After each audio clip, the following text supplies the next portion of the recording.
All right, y'all. Let me break this down to y'all. Let me tell y'all a little bit about the chosen ones. All right, I happen to be one of them. Chosen ones can't die, at least not yet. Chosen ones got a job to do. We have a job to do. Chosen ones have gifts. Let me say that again. The chosen ones have gifts. Let me start this off by saying, I was at this creek one time, back in the day, back in the 90s. Me, my brother, and a friend of mine, he passed away, rest his soul in peace. That's confirmation right there. You heard the bird. We was at this creek and we was fishing. I'll never forget my brother standing on the edge of the creek bed and my homie standing on the edge of the creek bed as well. They moved back. I stepped up to the edge a little bit and they said, we're going to sprinkle this corn in the water. It was a can of corn my buddy had with us. And we opened it up with a can opener, sprinkled that in there, and that would attract the fish. And sprinkled that and opened up another can. And right as I opened up another can, there was this horseshoe groove in the dirt mound by the creek edge. All I remember is my left foot not touching nothing. And I went down left side first. Now this area that I fell in, now keep in mind, I could not swim back then. And this was like 90, let me see, around 92, somewhere around there, 92, 93, somewhere around there. I couldn't swim back then, so I'll never forget when I stepped in that horseshoe hole, I fell in. And I remember going underwater and immediately everything went all white. This area that I fell in, people used to swing off this rope, which the rope was still there. We used to watch people swing off the rope, jump in there. It was probably 10 feet the most in certain spots. It was like 10 feet. And so we would watch them swing off the ropes and jump in there back in the day. But we just happened to be fishing there a couple years later. And I remember falling in the water, and then I remember seeing all white. I wasn't doing none of this. I didn't attempt to swim at all. All I seen was white. But my eyes saw my brother and my homeboy standing up there on the top of the edge of the creek, standing right there on the dirt. I saw him clear as day, in the water, eyes wide open in this creek. And everything was white. And I remember floating up. Not like a person jumping in the water and they float up and you swim out. No, I was being lifted up out of the water. Boom, gave me that little bit of experience and then rose me up. And then they looked at me. I didn't even ask them, did they attempt to? Of course not, because they wasn't wet. But then I grabbed the shore with my left hand, reached up, grabbed it. I remember two swipes, 1, 2, and I grabbed this vine that was hanging out of the mud. And I got up out of there. Y'all, there's undertows in there. That wasn't a place to drown in. You could drown in there real easy. And it was called Peters Creek. So that's one. Wasn't supposed to die. Told y'all, a little kid, I'm in the living room playing with a toy. And I remember walkie-talkie. I remember putting my head back and I'm going like this, breaker, breaker, talking to my brother. Then the screw fell out and went straight down my throat. And I remember that sharp pain jabbing and stabbing me. And I remember the pressure from my face and neck and everything. I couldn't holler for help. My action said help, but my dad wasn't there. He was upstairs. His girlfriend was in the kitchen and my brother was upstairs and I was in the living room by myself. And about 10 seconds from that suffering, the screw never came out my mouth. I was able to breathe. All right, it didn't come out of my mouth like this. Oh, no. Then the screw came out. Little screw, little Phillips head screw. I was a little young buck. I was every bit of 8 years old. All right. Stay with me here on this one, y'all. So I was in a garage, and I was going to jump out and scare somebody, just playing around. And as they got to their garage, pulled in with their car, I said, no, I ain't going to do it. And as they pulled into the garage, I do remember hearing, boom! My gun went off in my pocket.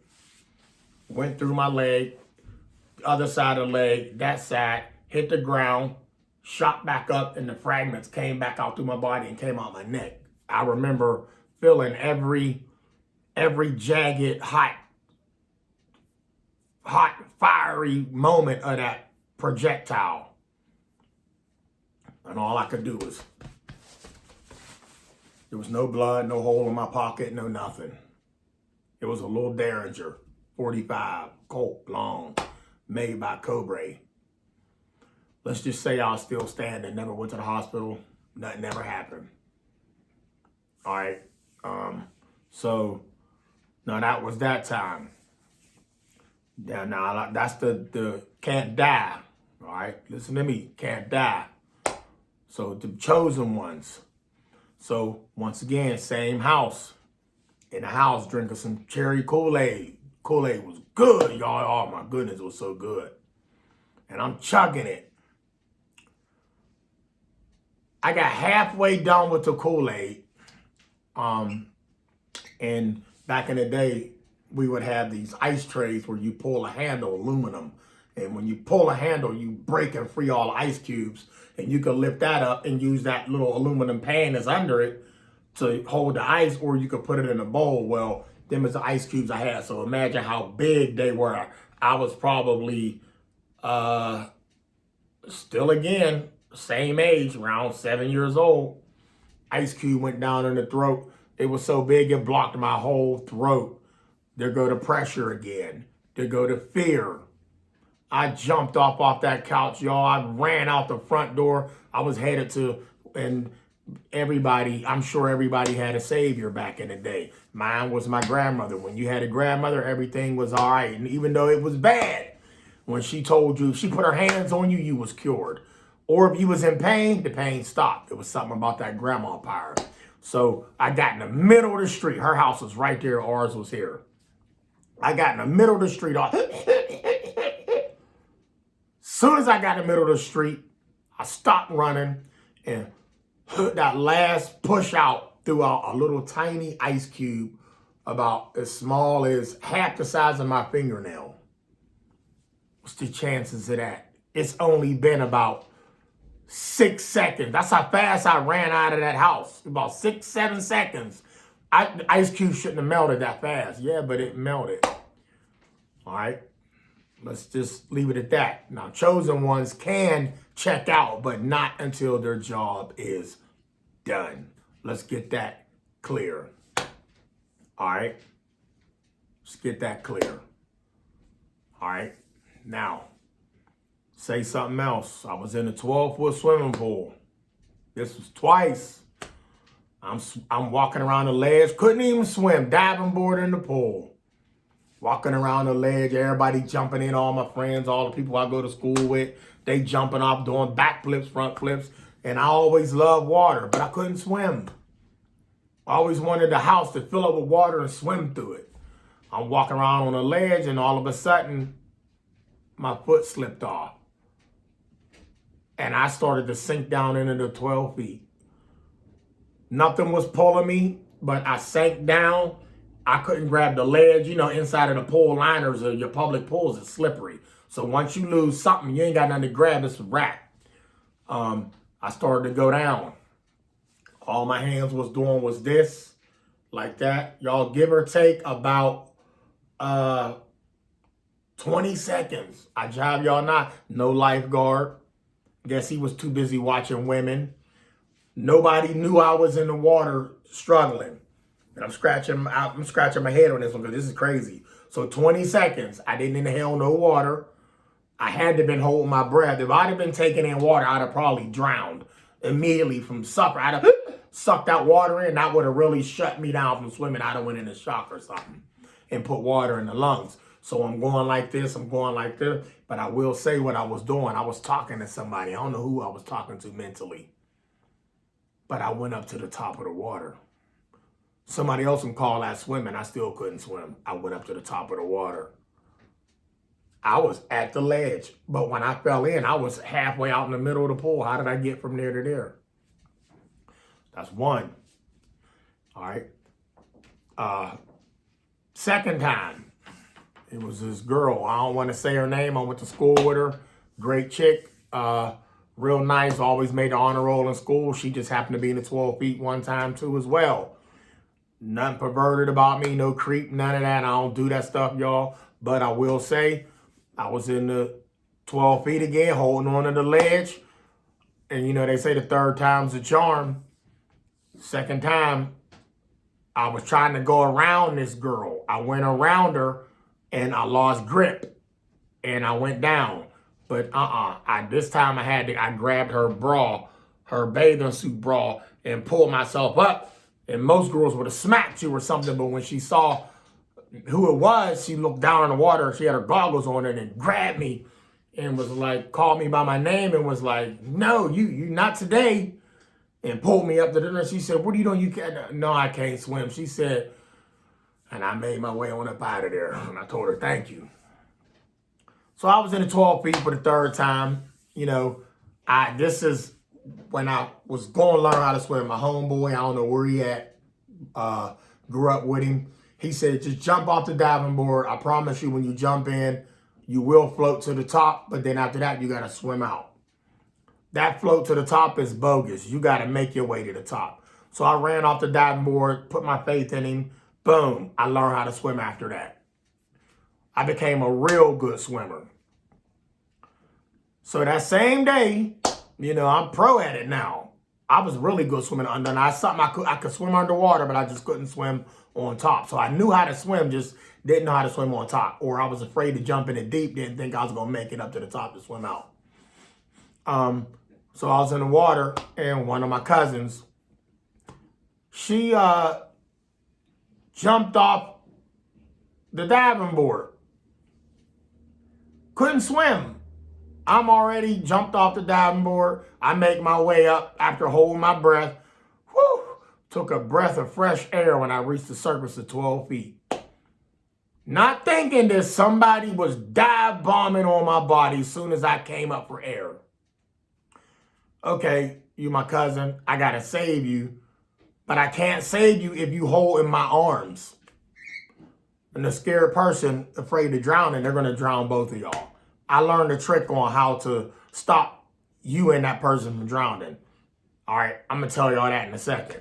How to save yourself from drowning if somebody trying to jump on you because they're afraid of drowning, but you can swim, and they can. I'm gonna teach you how to get out of that situation. So she grabbed me, and I couldn't do nothing. And then I got one arm free, and I remember it was my right arm. And I'm going, and I'm going, and I'm going. And I was talking to somebody. But somebody was giving me these powers. And I'm getting chills saying this. You know how you get all that pump from two arms when you going up and you got pressure and you can move up? I was doing it with one arm. She had me trapped, legs locked around my legs. All I was using was one arm. And I got up, I got us out of the deep. We was almost at the bottom of the pool. And I'm pumping with one arm. I wasn't even, y'all, listen, this is crazy. This might sound crazy. Y'all ain't gonna believe me. This is what I wanted to tell y'all. I wasn't thinking about breathing. I wasn't thinking about holding my breath. That wasn't on my mind. Holding my breath wasn't on my mind at all. I think I was a fish when she jumped on me. Think about what I'm saying to y'all. I became one with the water when she jumped on me. I didn't, was I panicking? Absolutely, but I wasn't holding my breath. I honestly think this might sound crazy, y'all. I think I was breathing while she jumped on me, but I was just panicking because I was trying to save her and me. And as soon as I got to the top of the water, my homeboy that taught me how to swim grabbed her and pulled her out of the water and told her, you can't do that. You got to give him time to get out of the water, you know? So, all right, so a trick to saving somebody in the water, if they already done jumped on you and locking your body, don't try to swim up to the top of the water. Don't try to go to the surface. A person is drowning, you know what they're going to do? They're only clinging on you because they don't want to sink. So if you let yourself sink, what you think they're going to do to you? They're going to let you go and fight for the top. Now, once they let you go and they go up for the top, you go up, catch your breath. Catch your breath. Catch your breath. Then come around them and get behind them and grab them and swim them out that way. All right? Remember I said that. In the boat, stuck my hand down in the water, told myself, let me say what I did, y'all. Y'all ain't gonna believe this. I told y'all this story already. I was in the boat and I told myself, I'm gonna catch this fish. I wasn't seeing if I could catch it. I wasn't trying to catch it. I wasn't betting that I was gonna catch it. I said, I'm gonna catch this fish. Let me tell y'all what I did. You had to be there to believe it. I put my hand over the water. Now, when I put my hand over the water, I saw the fish. Fish stand still in the water. You know, they swim in it, keep it in place like that. You above looking down and he like this. This was a bass too, y'all. He's about that big. And they fast. You touch the water. One raindrop hit the water, they gone. Anybody know what a fish, you go fishing, you know how fish move, you ain't catching a fish. Well, he doing this. And I had my hand over the water. I was I became one with the water and the fish and the air and the gravity that was between me, my hand, and the water. And I slowed the universe down. Listen what I'm saying to y'all. I slowed the universe down to catch this fish. It was the only way that was going to get done. I slowed the universe down. Soon as I started moving, it paused. I reached in, grabbed the fish, came out, and then the water started moving. Y'all believe that? It took me a minute to catch on what I did when I did do that. Because I kept saying to myself, I did not do that. You know, I went like this, scratching my head. This ain't real. I did do that. I can hear somebody saying, do it again. I don't need to do it again to prove that I did it. Y'all, I caught the fish. I slowed the water down. I stopped the fish from moving until I said it was okay to move. You are not grabbing a fish, touching the water the second you tap that water, that ripple, that fish is gone. Let's just say this. So here's the boat.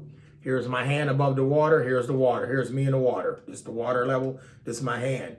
I forgot to tell y'all the fish was down there. So you got to travel. Once you hit the water, you got to travel some to grab him. So by the time he feel that ripple, he's gone. I stopped the universe from spinning. I stopped everything around me from moving and caught that fish. And when I pulled my hand up out the water, everything started moving again. Almost like a glitch in the Matrix. Almost like a glitch in the Matrix. I was on the porch. Went to the left side. I'm going to just say that. Some of y'all already know what happened. I walked out on the porch. Didn't even look over the banister. I got thrown over the banister. Left arm out. Cinder block right there. Y'all, I moved. Y'all, this is crazy. I moved my body from this cinder block and threw myself into the fence in midair. Say that again. When I went over the banister, head first. Left arm out. cinder block right there, beaming at my face. I saw it. You know, when some people fall and you don't see nothing other than the ground until you smack the ground, you see the ground. If you ever riding a bike and you fall, you don't see nothing until you hit that ground. Oh, I seen the whole thing in slow motion. I went over the porch in slow motion. I was thrown off the porch, hand out, cinder block there, and I told myself, cinder block, fence. Threw myself into the fence, missed the cinder block, and my left hand hit the ground, and I missed the brick in midair. I moved in midair. Now, I'm going to end this whole video, but I'm going to say this about the you can't check out. First of all, the level, the height of where I fell. Y'all ready for this? Let's just say every bit of a 7-foot fall. 7 foot, about 7 foot fall. 7, maybe 8 foot. But regardless, a 3-foot fall down on your hands with all your weight up here and your arm down there, it's going to break your whole forearm, elbow, and everything. Your muscle ain't going to support. I don't care how strong you is. Yeah, you already know I work out. That ain't had nothing to do with it. I'm gifted. I stopped that. I've done a lot more things, and I'm a say that for the next Chosen One video. Yeah, y'all, your boy Trey 57 is a chosen one, and I really don't like bragging on that. I don't. I done been in areas and people done crossfire, and I ain't saying what I'm driving. I done come through. They hit, I'm not. All right? I'm going to leave it at that. No, y'all, stay blessed. Chosen ones.